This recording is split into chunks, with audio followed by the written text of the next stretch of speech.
Graça e paz, irmãos. Vamos iniciar aqui o nosso estudo. Nós estamos aprendendo na Confissão de Westminster, ainda estamos na primeira sessão.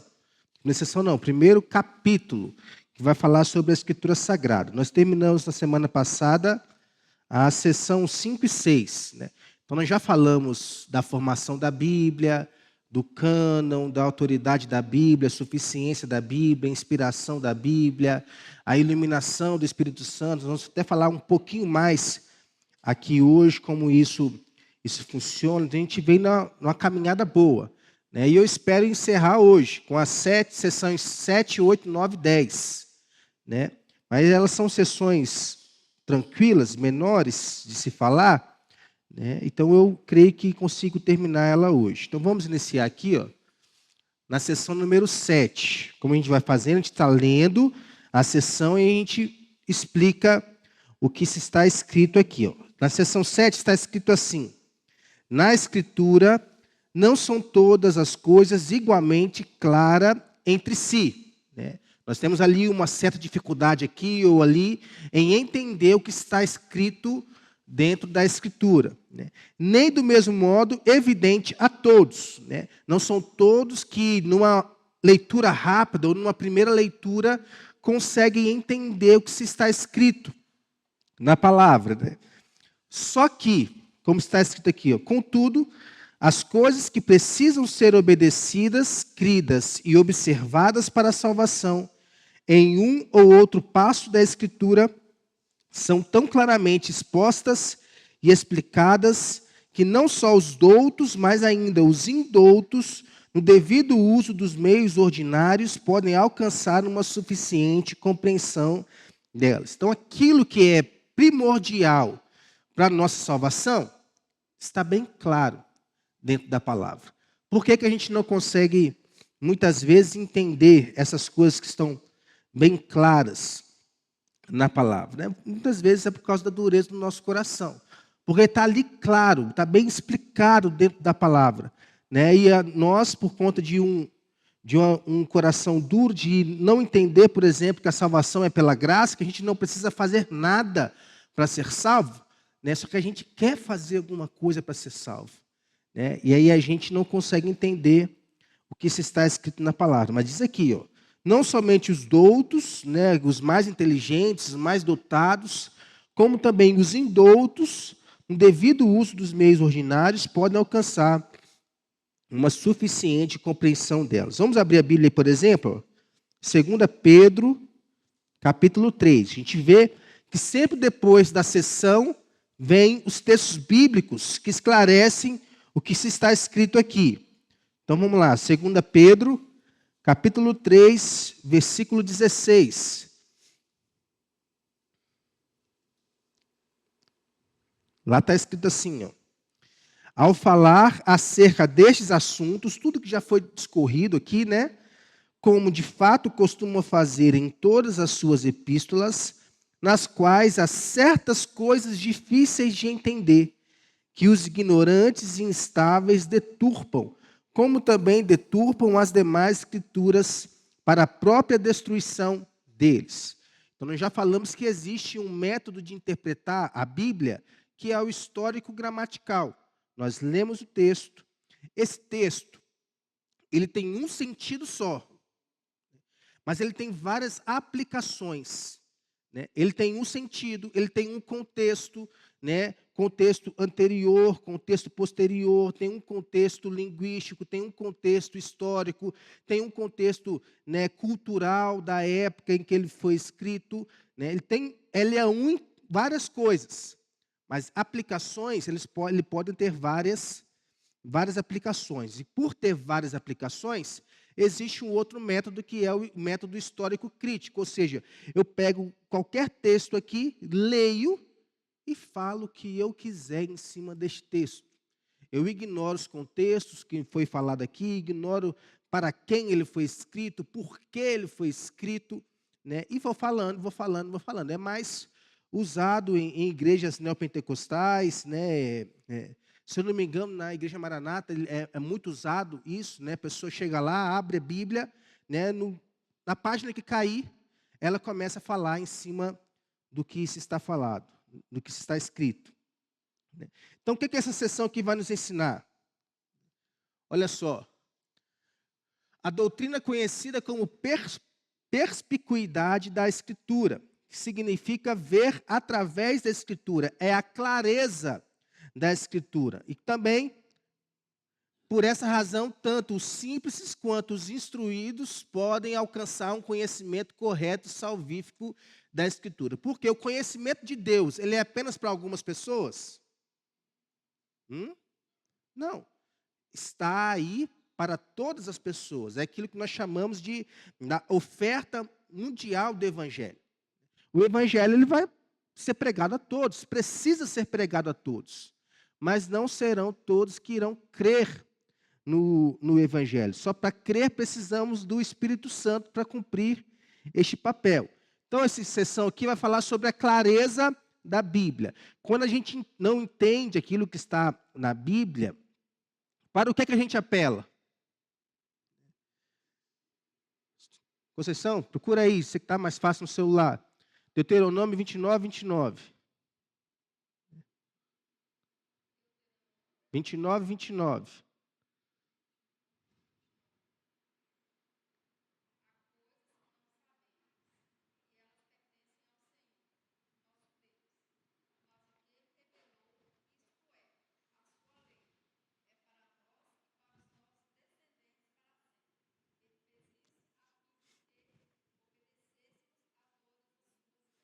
Ou seja, aquilo que não está claro, não estou conseguindo entender, a gente costuma usar Deuteronômio 29. Isso aí é argumento, né, por exemplo, né, não estou dando indireto para ninguém aqui, é argumento de preguiçoso. Né, porque eu não estou entendendo aqui, mas eu tenho ferramentas que me ajudam a entender a Bíblia. Mas, via de regra, as pessoas usam esse argumento. Ah, isso aqui está muito difícil de entender. Deuteronômio 29, 29. Né, pertence a Deus. Não está claro aqui, então pertence a Deus. Né? Ler a Bíblia nem sempre é fácil, nós estamos aí na jornada. Né? Hoje a gente contou lá, no grupo do conselho, lá 17 pessoas até então que leram a Bíblia entre completa e somente o Novo Testamento, como estamos fazendo. Nem sempre é fácil, muitas vezes por conta da leitura.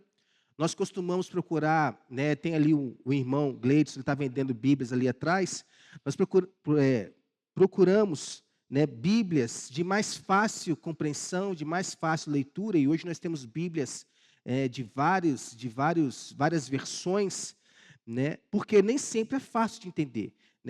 Essa versão aqui mais popular no nosso país, que é a Almeida Revista Atualizada, já ouvi várias pessoas jovens, né, pessoas mais velhas, falar, tem palavra ali que eu não consigo entender, não.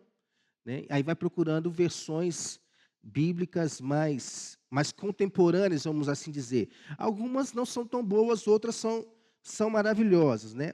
Certas partes da Escritura são mais difíceis de ler do que outras. Né? Porque certas porções da Bíblia são difíceis, né? E nós precisamos ter o coração humilde para poder entender ela.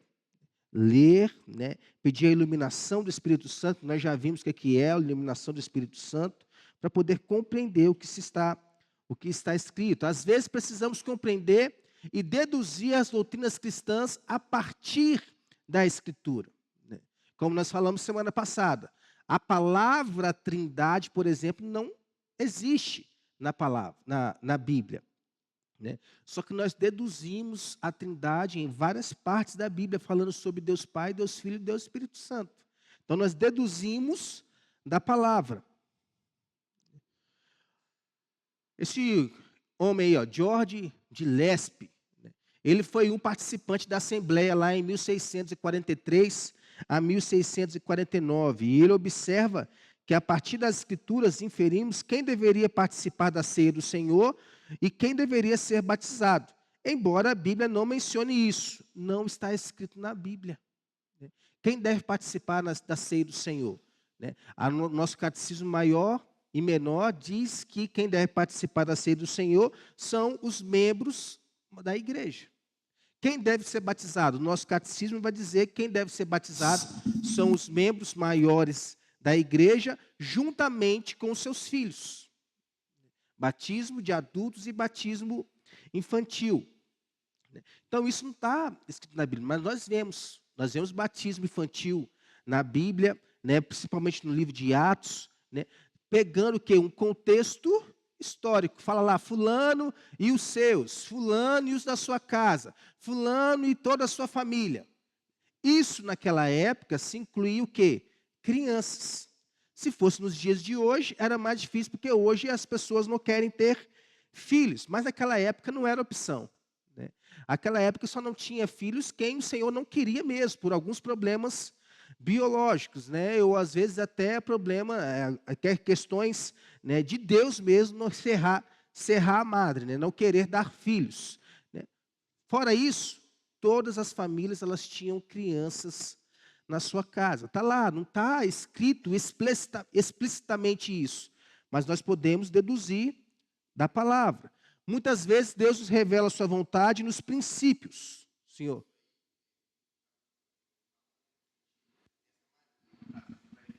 Ocidente, né? Como é que a gente vive Aí, ó. vive o Ocidente, que aí a gente entende pelo contexto do Ocidente, né? E lá é Nossa, muito diferente. A gente traz para os nossos dias, né? Mas esquece que tinha um contexto naquela época. Nós não podemos modificá-los, ignorá-los ou ir além deles. Né?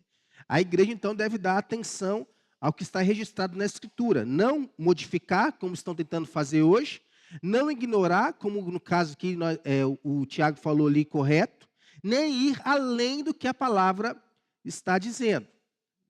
Então, a Assembleia de Westminster ela está corretíssima em dizer no texto lá ó, que as coisas que precisam ser obedecidas, cridas e observadas para a salvação não estão além de nossa compreensão. Está lá na Bíblia. Está tudo lá certinho. Nós precisamos ler, né, entender e mais o quê? Ler e entender, mas antes do praticar, né, crer.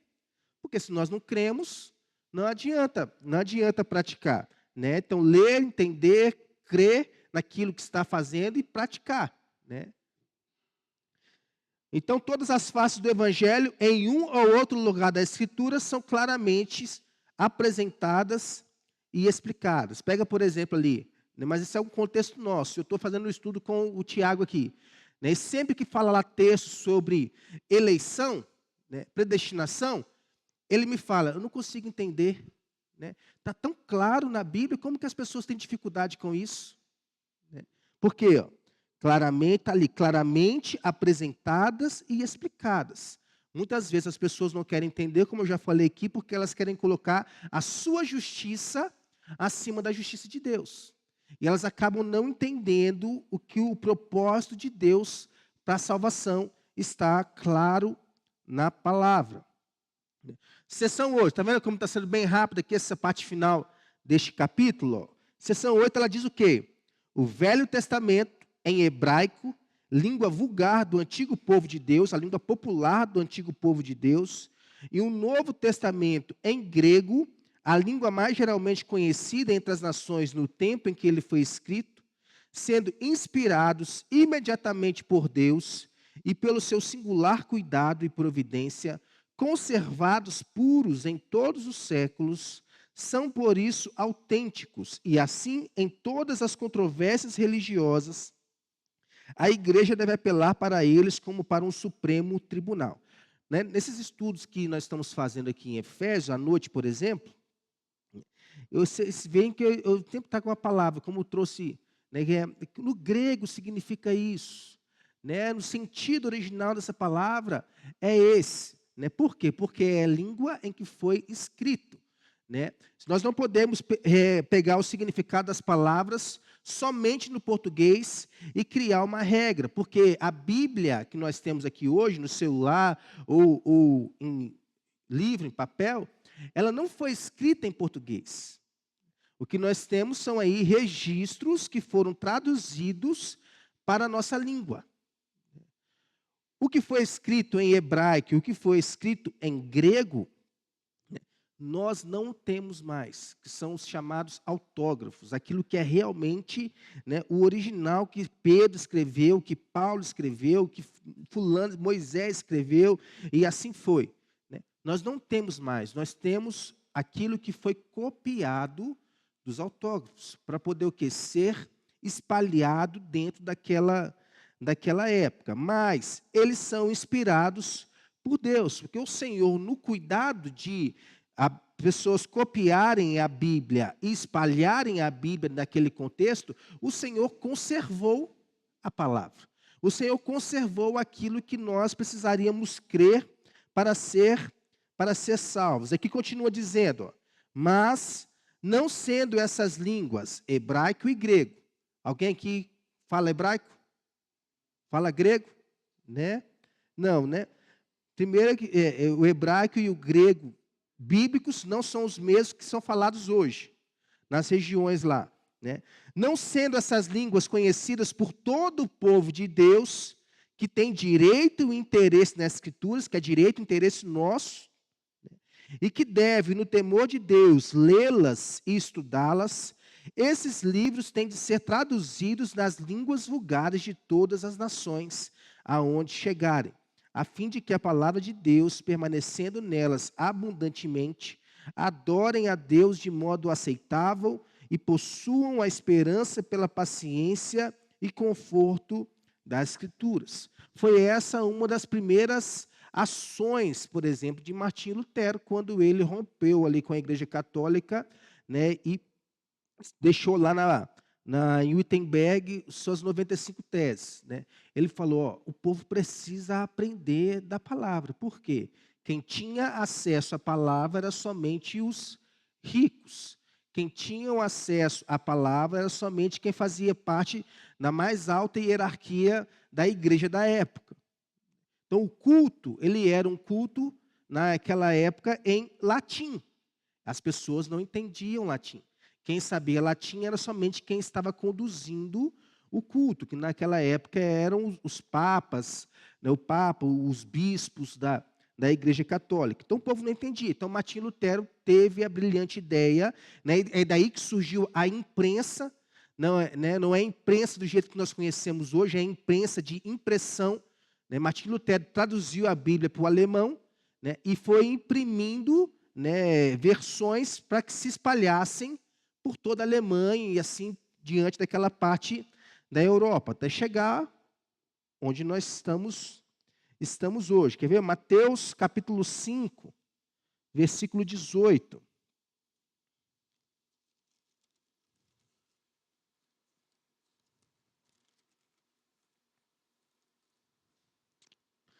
Porque em verdade vos digo, até que o céu e a terra passem, nenhum i ou um tio jamais passará da lei, até que tudo se cumpra. Por que tudo vai se cumprir? Porque é palavra de Deus. Nada do que tem aqui, ou que tem aí, no celular, ou nas Bíblias físicas, não é palavra de Deus. O Senhor conservou puro o texto escrito para a nossa salvação. Estou esquecendo de passar ali, né? Então não. Então, textos e traduções da Escritura. Essa sessão ela vai levar essa discussão. Né? Quase todo o Antigo Testamento, com exceção de alguns capítulos, está em hebraico. Alguns capítulos está escrito em aramaico.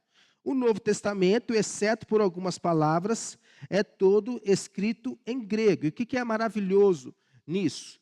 É que Deus, que dirige toda a história, preservou os textos antigos. Então você está aí com uma palavra de Deus em mãos. Nenhum outro livro tem esse poder. Nenhum outro livro é inspirado. Todos os livros que nós temos escritos no mundo todo, eles são falhos. O único livro que não é falho é a palavra de Deus. Porque Deus ele teve um singular cuidado e providência de manter puro e sagrado o texto bíblico. Podemos determinar o texto da Bíblia, então, e ter tal segurança a ponto de discutir sobre suas minúcias. O texto. A gente pega o texto, né, o Hernandes gosta de falar isso, né? A gente lê o texto, a gente explica o texto e a gente aplica o texto. Aquilo que está escrito aqui na palavra de Deus. Então, o livro que nós temos, ele é autêntico, inerrante, infalível, inspirado, perfeito. Qualquer outro livro humano não passa de algo falho. Inclusive os apócrifos que nós já vimos, né?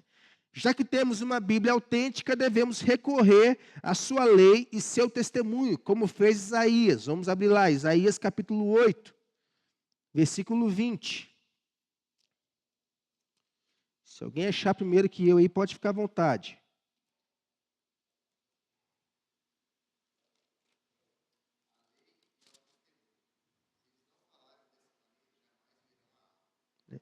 A lei e ao testemunho. Palavra e testemunho. As duas coisas, elas se completam. Nos tempos bíblicos, para você ter a afirmação de alguma coisa, era preciso o quê? 3 testemunhas. 3 testemunhas, porque o testemunho ele tinha um alto valor naquela época. Hoje em dia já não funciona bem assim, né? Queremos ter certeza de que nossas opiniões estão de acordo com a Escritura. Para ter certeza, o que eu tenho que fazer? Me debruçar sobre ela, aprender sobre ela. Não usar, por exemplo, como nós falamos, né, não usar Deuteronômio 29 como argumento, né? Para isso eu tenho livros, né, eu tenho comentários bíblicos, eu tenho dicionários bíblicos, eu tenho vídeos hoje em dia na internet que explicam de forma, né, maravilhosa e fiel o que está escrito na Bíblia. Foi esse o objetivo do primeiro concílio da igreja, que é o concílio de Jerusalém. Atos 15:15, vamos abrir lá.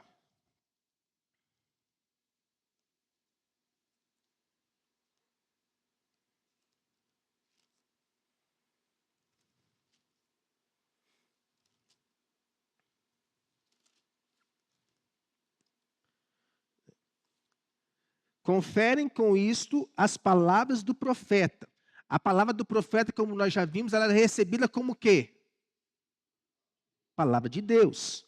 Como está escrito: cumpridas estas coisas, voltarei e reedificarei o tabernáculo caído de Davi, e levantando-o de suas ruínas, restaurá-lo-ei. É palavra de Deus. Aconteceu ou não aconteceu? Aconteceu, só que aqui não está se falando do templo físico, né? Está falando de Cristo. As Escrituras claramente apontam o caminho da salvação para todos, sem distinção. Isso é verdade. É a oferta mundial do Evangelho. Isso aí é para todos. Todos precisam ter o conhecimento de Deus. Examinar e acreditar é para todos. Isso é para todos. Isso pressupõe que seremos capazes de ler a Bíblia ou compreendê-la quando ela é lida, mesmo sem um conhecimento funcional de grego e hebraico. Qual que é a nossa missão como igreja? Traduzir a Bíblia para cada língua comum, porque as línguas não param de se desenvolver. Nós tínhamos um exemplo clássico aqui, o genro da nossa irmã Dora, pastor Cássio. Já viram a Bíblia que ele traduziu para a linguagem dos Iupidé, né? Uma tribo indígena lá no final do nosso país, né? Ele passou vários anos lá aprendendo a língua, a cultura daquele povo e traduziu uma Bíblia para que eles tenham acesso àquilo que Deus está falando na palavra, né? É um exemplo. Seção 9, o que vai dizer aqui a seção 9?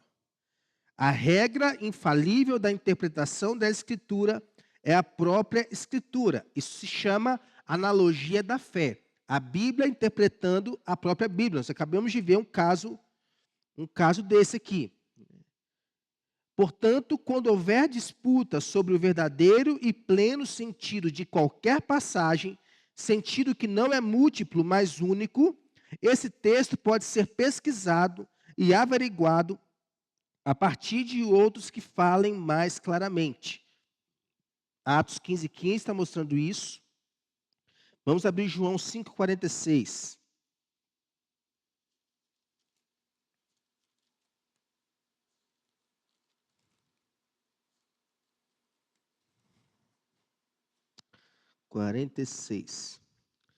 Porque se de fato cresceis em Moisés, também creríeis em mim, porquanto ele escreveu a meu respeito. Né? Isso aqui é palavra de quem? De Jesus. Então, vamos lá. Quem escreveu? Moisés. Vocês tinham que ter crido naquilo que ele falou. Lembra de Jesus no caminho de Emaús com os discípulos? Né? Vinha ali, caminho todo, Lucas 24, falando com dois deles, e eles nem entendendo nada, viajando. Né? Porque aconteceu lá, aquele que a gente seguia morreu, disse que ia ressuscitar, e isso não aconteceu. Né? E Jesus falando lá, discorrendo, o texto diz lá, desde Moisés, passando pelos profetas, foi falando, quando pensa que não, Jesus sumiu. Aí que eles se atentaram. Era Jesus falando conosco. Aí um indagou o outro, não vos ardia o coração quando Jesus falava com vocês? Quem é bem-aventurado? Quem vê e crê? A Bíblia diz que bem-aventurado é quem não vê, mas crê. Nós precisamos crer naquilo que está escrito na palavra. Então, nessa sessão 9, nós aprendemos o quê? A Escritura interpreta a si mesma. Nós podemos ter outros livros para poder nos ajudar a entender a Escritura? Problema nenhum. Nós só não podemos ver o quê? Tem gente que acredita que para você entender a Escritura é indispensável ter a Confissão de Fé de Westminster, por exemplo, como livro que vai te ajudar nisso. Né? Não é indispensável, nós podemos ter, mas não é obrigatório. Como se a Confissão de Fé de Westminster ela fosse um complemento da Bíblia. Não é. É um livro falível. Pode ser reformulado, como nós já vimos aqui escrito. Mas tem gente que entende de outra forma. Né? Textos difíceis, esqueci ali, né? Textos difíceis são esclarecidos por passagens paralelas que falam mais claramente, como nós vimos no exemplo de Atos 15:15. E se você for ver na sua Bíblia, na minha Bíblia que tem, né? Lá no finalzinho, né, as notas de rodapé, para ter esse sentido, de ajudar a entender o texto que está escrito. E o sentido da Escritura é único, não múltiplo. Como eu falei, ele tem um contexto anterior, posterior, contexto geográfico, um contexto histórico, um contexto cultural. Mas a aplicação ela pode ser variada. Agora, o sentido do texto, ele é único. Ele era até daqui, né? O Carlos Felipe, né? Ele me deu aula no seminário. Um dia lá, eu fui discutir com ele, que tinha pregado Romanos 1 no domingo, na segunda-feira ia ter aula com ele. Aí ele deu um exercício lá, me dizem aí 3 coisas que o Romano 1 está aplicando aí para nós. Aí estava na minha mente, né? Eu fui o primeiro lá, ó, isso, eu já nem lembro mais. Né? Isso. Ele, errado. O que o texto quer dizer é isso. Mas eu acabei de pregar ontem, fiquei debatendo com ele. Né? Só que os outros alunos da sala, né, também entraram comigo nessa discussão que a gente estava, né? E ele não quis, né, voltar atrás, né? Ele foi convicto naquilo que ele acreditava, né? Mas não, tem um sentido único, tem um sentido único. A aplicação ela pode ter várias, o sentido não. A regra infalível então é o quê? Essa sessão nos diz que o recurso mais importante para nos ajudar a compreender é a própria Bíblia. Bíblia interpretando Bíblia. Antigo, ajudando a entender o novo, e o novo, né, tendo ali como referencial o antigo.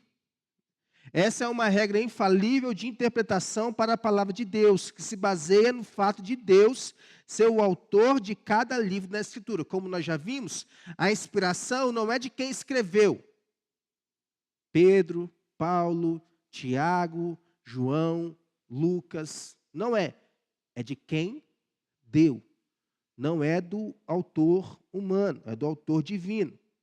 Nesse sentido é que podemos e devemos confiar somente na Escritura. Senão, não haveria por que nós falarmos em somente a Escritura, sola Escritura. Se ela não é a regra, se ela não é o óculos que dirige toda a nossa vida, nós não estamos vivendo sola Escritura. Quando há uma questão sobre o verdadeiro e pleno sentido de qualquer texto da Escritura, o que nós precisamos? Da palavra. Isso não quer dizer que nós não podemos usar outras ferramentas, né? A gente usa várias ferramentas, né? Eu recebi até hoje de um pastor lá, né, um curso de chat GPT, para poder, diante dessa ferramenta, criar sermões baseados nas ferramentas, né? O que não tem problema nenhum, né? Desde que você saiba usar a ferramenta de forma correta, porque senão nós não usaríamos. Tem um programa que eu uso lá, por exemplo, que é o Logos, software bíblico, né? Logos. Ele traz lá várias coisas, tudo ali, bem mastigado, bem explicado, para você somente ler, entender e aplicar na sua pregação. São ferramentas. Mas a ferramenta que nós precisamos como fonte única, inspirada, é a Bíblia. Estou esquecendo de passar, tem que acostumar aqui agora com esse controle. Nós vemos que... Cadê? Isso. Vemos esse procedimento na própria Bíblia, onde os escritores da Escritura insistem em citar outros livros da Bíblia. Nós vemos isso em vários outros lugares, né? Assim fazendo, conheceremos aqueles lugares onde a luz da verdade brilha mais claramente. Se for ver, tem um livro muito bom, o livro do pastor Luiz, lá da Oitava Igreja. Ele publicou um livro, né? É o que? São citações de Isaías do Evangelho de João. Como que Isaías se conecta ao Evangelho de João, em vários links que João usa, né? Por exemplo, no capítulo... Estou aberto aqui em João,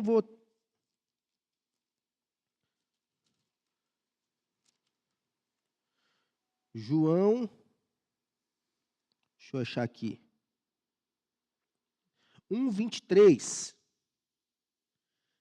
Então ele respondeu: eu sou a voz do que clama no deserto. Endireitai o caminho do Senhor, como disse o profeta Isaías, né?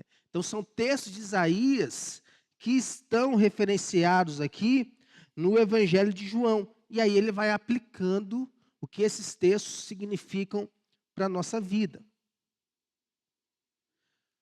Nós podemos usar essas afirmações para compreender porções da Bíblia que não são tão claras para nós ou para todos, né? Talvez se não tivesse escrito aqui, ó, como disse o profeta Isaías, você nem ia perceber do que se está falando aqui nesse texto.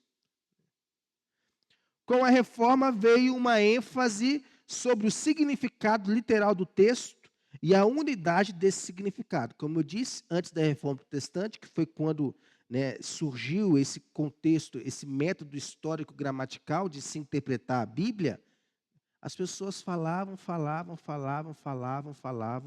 muitas vezes sem fundamento bíblico. É aí que veio, né, Lutero para quebrar tudo isso. Os reformadores atribuíam apenas um sentido histórico e gramatical primário para cada passagem, né, com sua classificação literária ou gênero. Por exemplo, qual que é o gênero de João? João é um evangelho.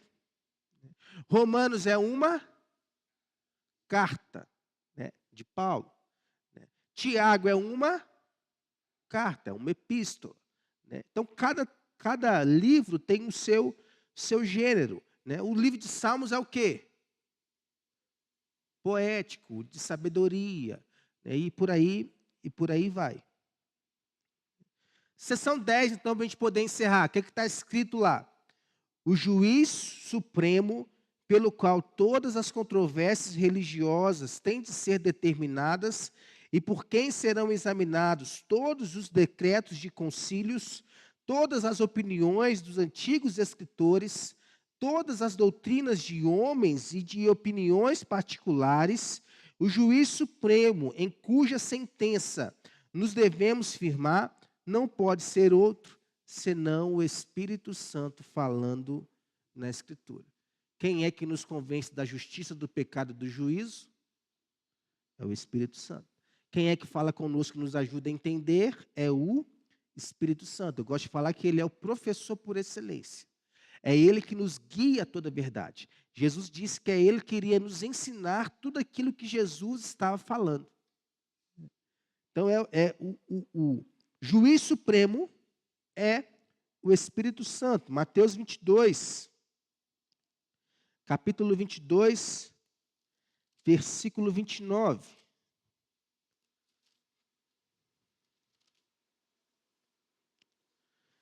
Olha só. Respondeu-lhes Jesus: errais por quê? Não conhecendo as Escrituras nem o poder de Deus. A gente fica dando, murro em ponta de faca, muitas vezes porque a gente não leva em consideração isso aqui. Porque a gente quer levar a nossa vida baseada nos nossos próprios princípios. A gente quer levar a nossa vida baseada no que pessoas falam hoje em dia na internet. Mas a nossa cosmovisão é uma cosmovisão bíblica. Por que o povo erra? Porque não conhece as Escrituras. Existe crente que não conhece a Escritura? Não deveria, né? Mas existe. E geralmente esses são os que mais dão trabalho, porque não moldam a sua vida pela palavra, mas sim pelas suas próprias emoções, pelos seus próprios caminhos, pelo seu próprio achismo daquilo que é certo e é errado, e por aí vai. Qual que é o juiz? O Espírito Santo. O que ele me diz? Não há senão um único juiz supremo em controvérsias, a saber, o Espírito Santo falando pela Escritura. Então, se encerra esse capítulo aqui, e a Assembleia de Westminster repete e expande um ponto importante mencionado na seção 8, no parágrafo 8. Qual que é? O Espírito Santo é o supremo juiz de todas as verdades espirituais, grandes e pequenas.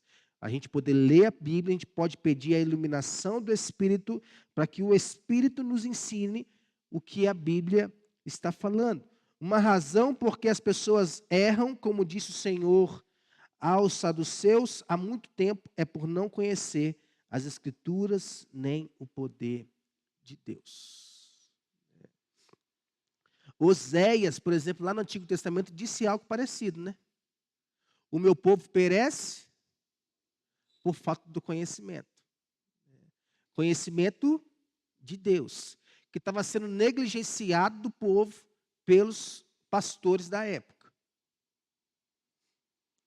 Precisamos extrair o máximo das Escrituras, é ler mesmo, uma vez, duas vezes, 3 vezes, porque o Espírito Santo fala conosco não é por visões. Gente, eu vi um vídeo hoje, o irmão falou lá, Deus me deu uma visão. Irmão presbiteriano, não é visão. Ele contou lá a história, e ele fez o link daquilo que ele viveu com a segunda vinda de Jesus. Isso não é uma visão. Se nós falarmos que isso é uma visão, é como nós estivéssemos dizendo que Deus nos deu algo novo. Deus não dá algo novo para nós de forma revelacional. Tudo que nós precisamos saber está na palavra. E é o Espírito Santo quem nos dirige a isso. Nas Escrituras, a igreja encontra sua única fundação, quando ela pondera sobre a revelação de Deus por meio dos profetas, apóstolos e, acima de tudo, no próprio Senhor Jesus. Efésios capítulo 2, versículo 20.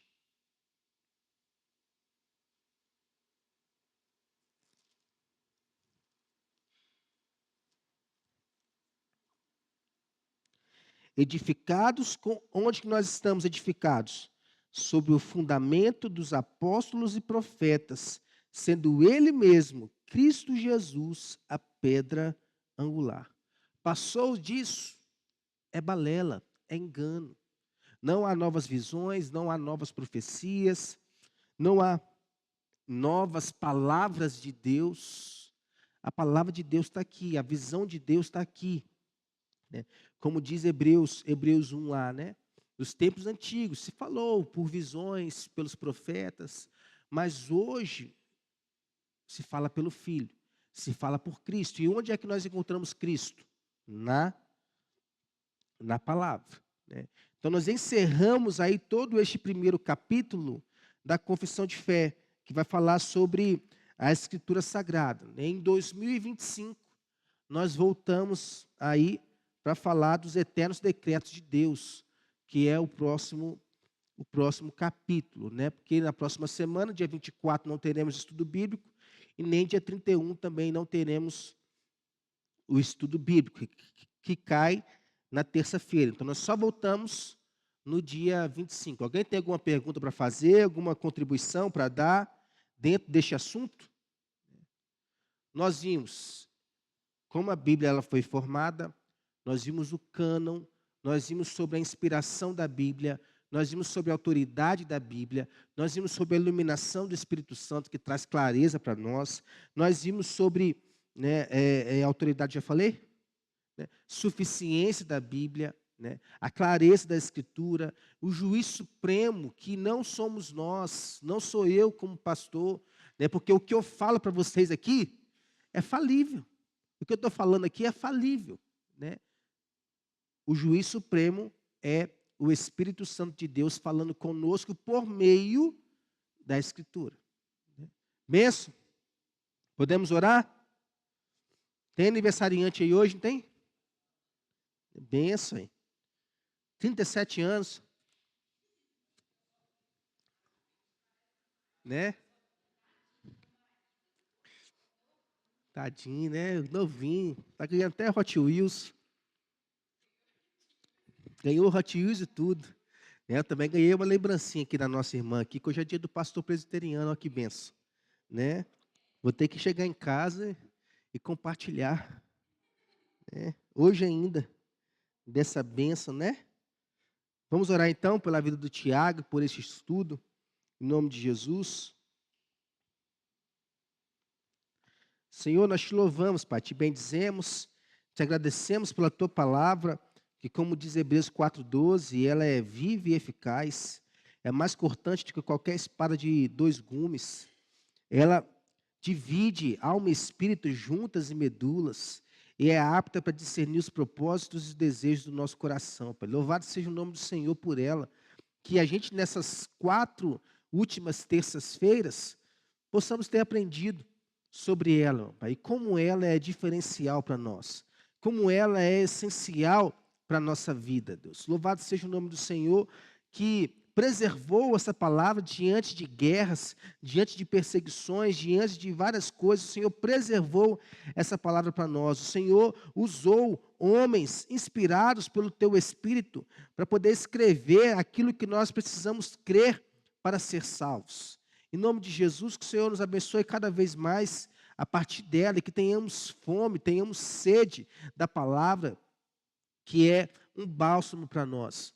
Oramos também nessa noite pela vida do Tiago, que está completando aniversário, que o Senhor abençoe ele cada dia mais, todos os seus planos, seus sonhos, junto com a sua família, agora recém-formada, um pouco mais de 1 ano, Deus, que seja, meu Pai, uma vida vivida para a glória do Senhor e que frutifique, meu Pai, para a honra do Senhor, Deus. Em nome de Jesus, agradecemos o Senhor por hoje celebrarmos também o dia do pastor presbiteriano.